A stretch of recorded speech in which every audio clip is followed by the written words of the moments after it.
स्वागत है आपका स्पिरिचुअल इंडिया चैनल में।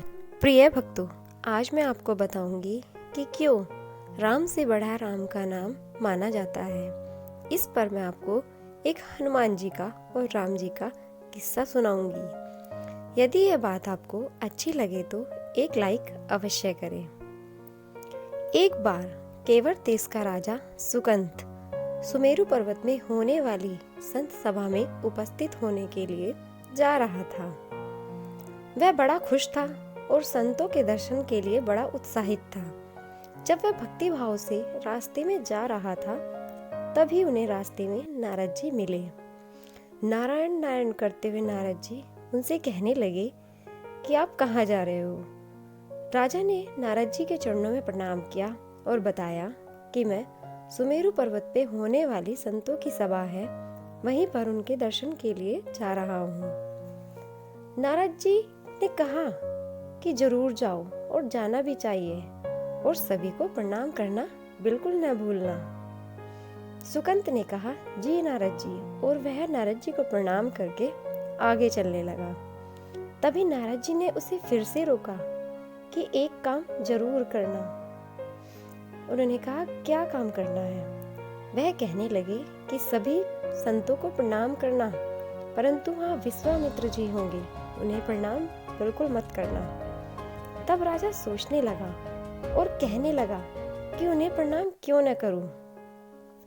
नारद जी कहने लगे वह भी एक क्षत्रिय है, राजा थे, अब वह संत बन गए और तुम भी एक राजा हो, तो तुम उनको प्रणाम नहीं करना।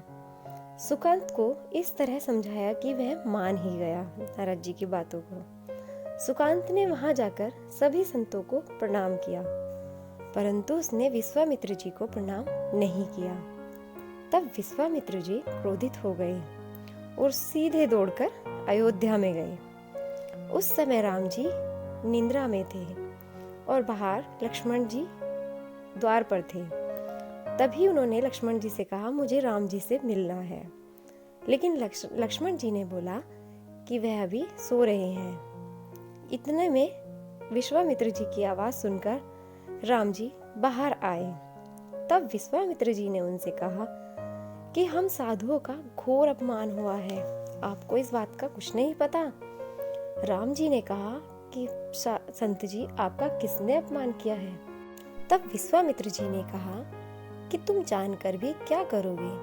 तब राम जी कहने लगे कि गुरुजी, मैं आपके चरणों की सौगंध खाकर कहता हूँ कि जो सर आपके सामने प्रणाम करने के लिए नहीं झुका है, मैं उसे काट कर रख दूंगा। कल मैं उसका वध अवश्य करूंगा।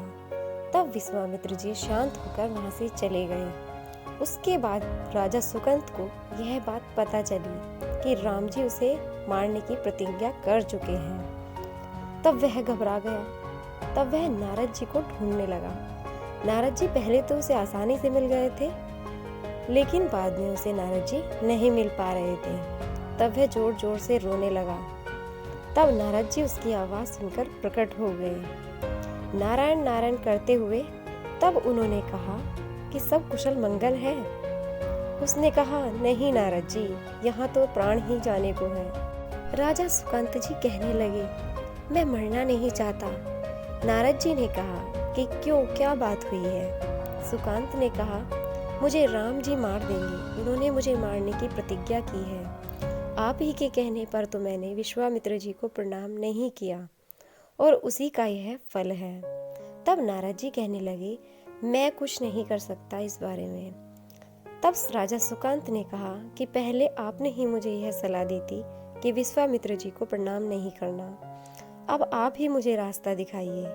तब नारद जी ने सुकंत को अंजनी माता के पास जाने के लिए कहा और कहा कि द्वार पर जोर जोर से रोने लगना। यदि वह तुम्हें वचन दे देंगी बचाने का तो तुम बच सकते हो, पर उनसे मेरे बारे में बिल्कुल मत बताना, ना ही राम जी के बारे में बताना। तब राजा सुकांत अंजनी माता के पास गए और कहा माता मेरे प्राणों को बचा लीजिए, मेरे प्राणों की रक्षा कीजिए। तब अंजनी माता ने कहा कि तुम मेरी शरण में आई हो, मैं तुम्हें वचन देती हूँ कि तुम्हारे प्राणों की रक्षा अवश्य ही होगी।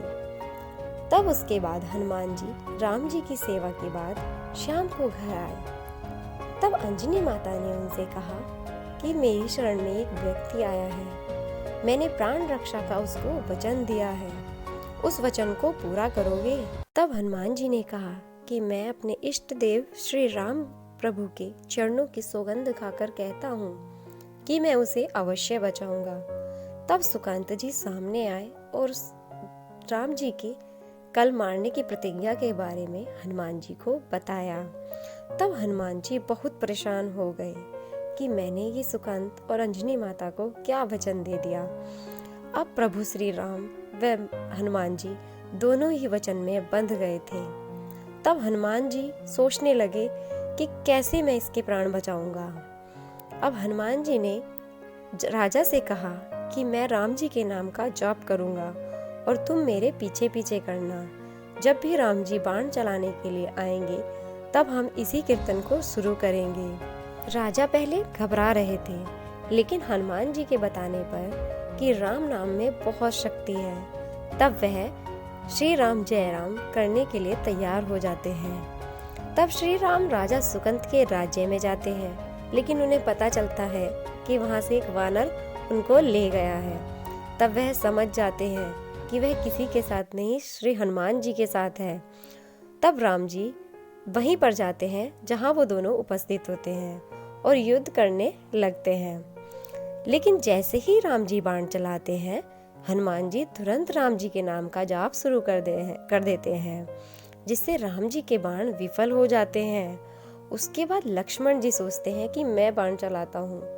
वह बाण चलाने लगते हैं, लेकिन जैसे ही वह बाण चलाते हैं, वह बाण सीधा हनुमान जी के सीने पर लग जाता है।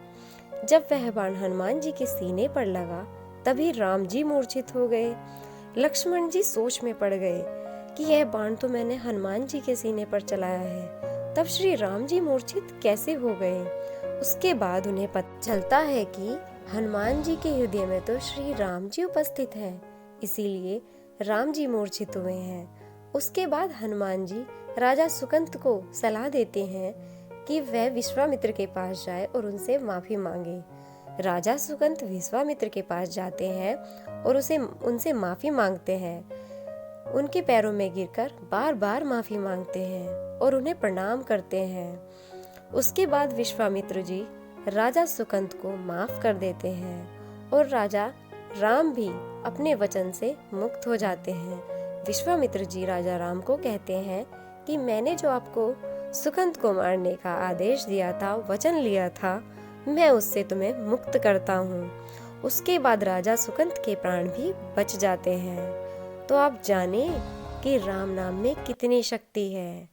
राम नाम से तो जल में पत्थर भी तर जाते हैं। आपके जो भी विचार इस वीडियो के बारे में है, कमेंट बॉक्स में लिखना बिल्कुल न भूलें। और आगे इसी तरह की वीडियो देखने के लिए चैनल को सब्सक्राइब करना भी न भूलें। जय श्री राम। धन्यवाद फ्रेंड।